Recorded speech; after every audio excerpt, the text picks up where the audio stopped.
The 2023-24 DePaul Blue Demons hit rock bottom beyond what should be possible for a power conference team. The 3-29 mark was the worst in program history, but I'm here to provide some optimism going forward into the 2024-25 season for DePaul, so let's get into it.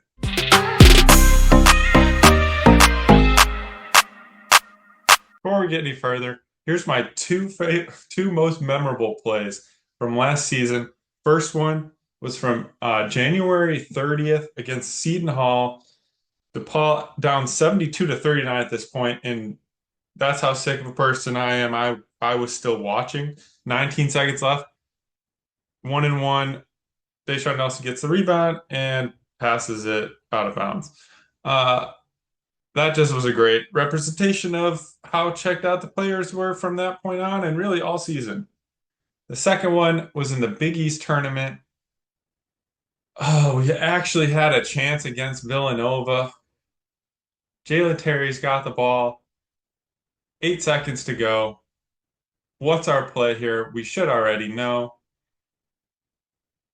Let's get something going to the bucket. We're down one. Instead, we throw it back into guys that aren't shooters, and we're throwing it right to Villanova. That was a great way to end the season. Paul has been notoriously bad since joining the Big East back in for the 2005-06 season. They've had a 66 and 275 record in conference games, a 19.4% winning percentage. And the only season in which they finished above 500 in conference play was the 2006-07 season, so second season in the Big East, and they were 9-7. So clearly they've been historically bad in the Big East, but last year was different. Last year, as you'll look here on the KenPom by season, last year was absolutely abysmal. Finishing 304th in KenPom, that is absolutely embarrassing. 0-20 in conference last year. And here's some more fun stats for you. They finished 357th out of 362 Division I teams in both 3-point percentage defense and 2-point percentage defense. Combine that, if we're looking at effective field goal percentage, they were the second worst team in the country, 361 out of 362 in effective field goal percentage defense. Absolutely terrible. No defense, terrible shot selection. It was awful. It wasn't even like there was hope from day one. Opening game, we watch them lose to Purdue Fort Wayne. Second game of the season, they lose to Long Beach State, get absolutely blitzed out of the gate.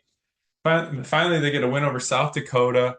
Then they have a couple more losses down in Arizona in their MTE.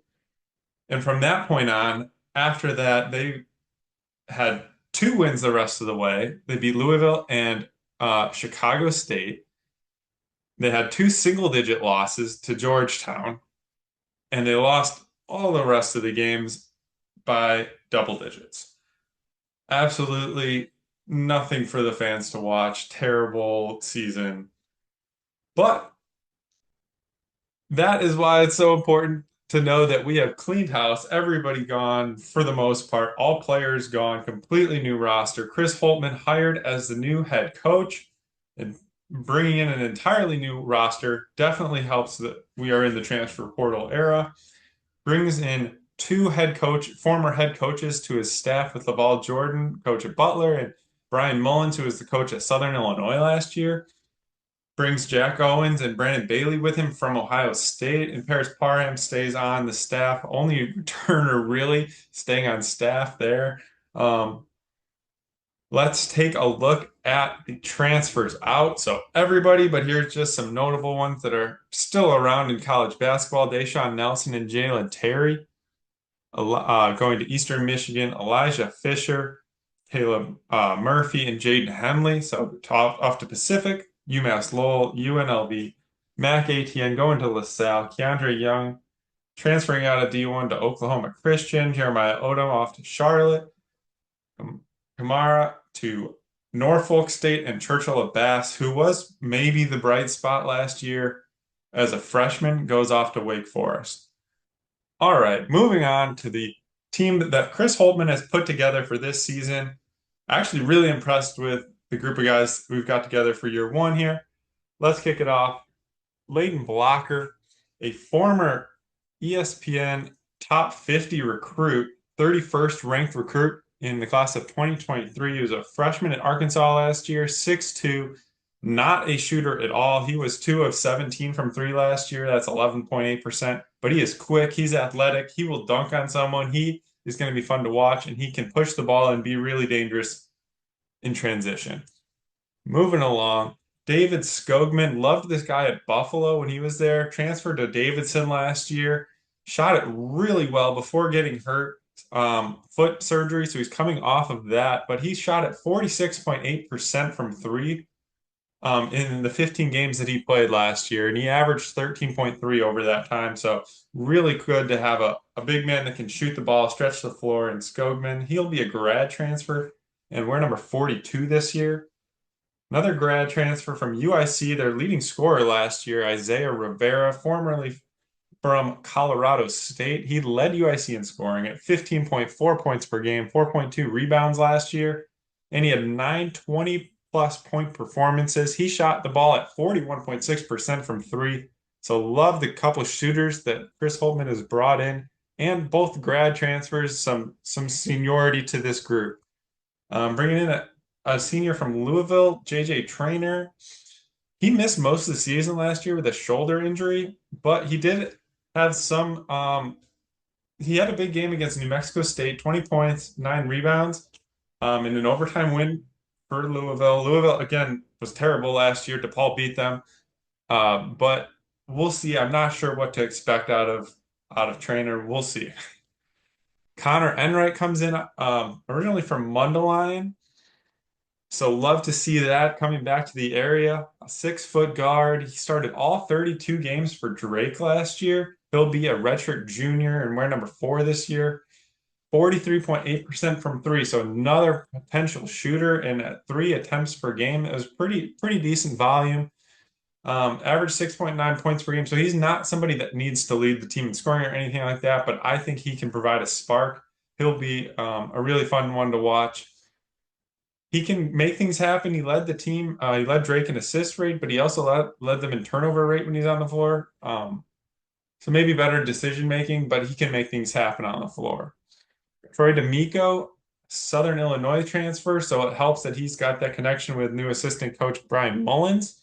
6'7". He's just I'd call him like a glue guy, a program guy. Started all 31 games last year for the Salukis. 36.4% from three, so he's not going to be a best three-point shooter, but he can definitely knock them down. He took a lot of threes last year, very high volume for a Southern Illinois team that really struggled to score the ball. He shot 4.5 attempts per game last year, so that will go down this year. So maybe he'll get some better looks this year. But he can do a little bit of everything, and he'll be a good guy to have on this team. Additional transfers, Jacob Meyer, a player I was not really familiar with coming into this, but a 6'2". He led Coastal Carolina in scoring last year as a freshman at 15.7 points per game. He started all 29 games for the Chanticleers and shot 40.2% from three. And another 6'2" guard who was really good as a freshman last year, David Thomas, comes in from Mercer. 39.2% from three. So he can scorch it from deep as well. 2.3 assists per game, which isn't that crazy, but as a freshman, he actually led Mercer with assists per game. So another good young transfer in that I like out of this portal. Back to Missouri Valley, MJ Benson comes in, and he was 13th in the country in offensive rebound percentage. So that's something that I didn't see a lot of with the rest of this roster, is who's going to be the big guys to control the glass. I think MJ Benson can be a big part of that. 7.9 rebounds per game. He was also 49th in the country in block rate, so he can be a rim protector.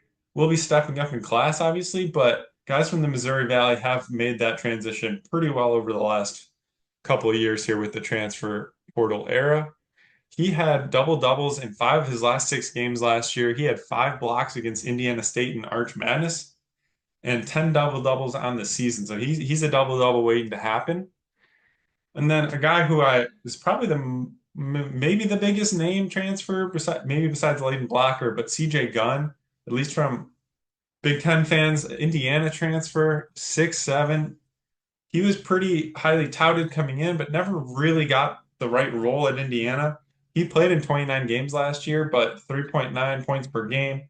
Got about 13 minutes per game, shot at 34% from three. So he's kind of a potential breakout guy. We'll see. Um, he didn't play in the most recent scrimmage. I don't believe Enright did either, but these are guys that there's a lot to bring in with this group. Four Missouri Valley transfers, which I think is awesome. Those guys are very fundamental. They tend to transfer up pretty well. So I'm excited about this group that we've got this year. We'll add in four freshmen in Chris Riddle. He'll wear number 10. He's from Chicago. He's from Kenwood. Saku Kone from Milwaukee, or number 5. Nate Kasher from Glenbrook South, number 3. And then we bring in Theo Pierre Justin from France. He'll wear number 21. Not sure if any of these freshmen will really be in the rotation, but good pieces to round out the roster. I don't have a whole lot on them. Let's take a look at Big East coaches poll. DePaul expected to finish last. No surprises there after an 0-20 season with a new coach.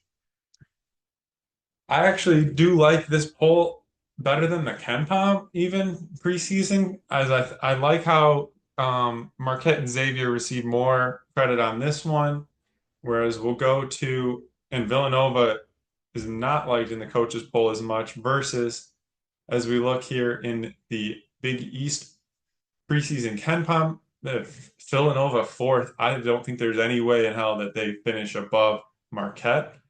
The way Marquette's been with a much more proven coach, I think Villanova finishes much further down than they're showing in here. But after those top tier teams, I think UConn's in their own. Creighton's kind of in their own as one or as number 2 there. I think Marquette's kind of their own as a 3, St. John's 4. And then I think there's a bit of a jumble, probably Xavier, and then Providence, Nova, Butler. But with that whole group, I think they can be competitive with any of those teams. I expect a much more competitive DePaul team this season. So we take a look at the DePaul schedule. KenPom's got them going 10-21, 3-17 in conference. But the first 7 games here of this slate they should be very helpful for DePaul to get some good momentum going. Should be 7-0. I would be a little bit mad if they're not 7-0 because Southern Indiana, Prairie View A&M, Mercer, Duquesne, Eastern Illinois, Northern Illinois, and Valparaiso. I mean, the only team in the top 200 of KenPom is Duquesne, and they have a first-year head coach in Drew Joyce. So I would be sad if they lose any of those games. Moving on from there, at Texas Tech, that'll be a tough one for sure. And then they start Big East play with Providence with a December 10th game. And then Wichita State, that should be a tough one too. I think that really should be a good game before they take on St. John's in New York. And then, of course, the yearly game against Northwestern at December 21st. That one will be at Northwestern this year. And then the little after Christmas before Big East play resumes game against Loyola, Maryland. Then we get into Big East by getting hit in the face, a home game on New Year's Day against UConn. Nice. And then they get Villanova on the road, Seton Hall on the road, home for Xavier, Marquette, and then at Georgetown, home for Creighton, at Butler, at UConn, home for Seton Hall, Villanova, at Marquette, at Xavier, home against St. John's and Butler, at Creighton, at Providence, and then home to hopefully finish out season with a win against Georgetown. I think it's a very great start. I think they got a good chance to get the ball rolling in a positive direction with a really easy start of the season, which is what they need. None of those teams are ones that are really, I think, are contenders in their divisions. or conferences. So love it. Love the start of the schedule. I think they've got a chance to be competitive with a lot of the middle and then Big East teams. I wouldn't be. I'm going to take the over on 3 Big East wins for DePaul this year, coming off of 0. In a good first year for Chris Holtmann. Made it to the end of the video. I appreciate you watching this video. Please like the video, subscribe to the channel, and let me know in the comments if you think DePaul will be over or under 3.5 Big East wins this season. I'm looking forward to see what Chris Holtmann has in store for year 1 at DePaul.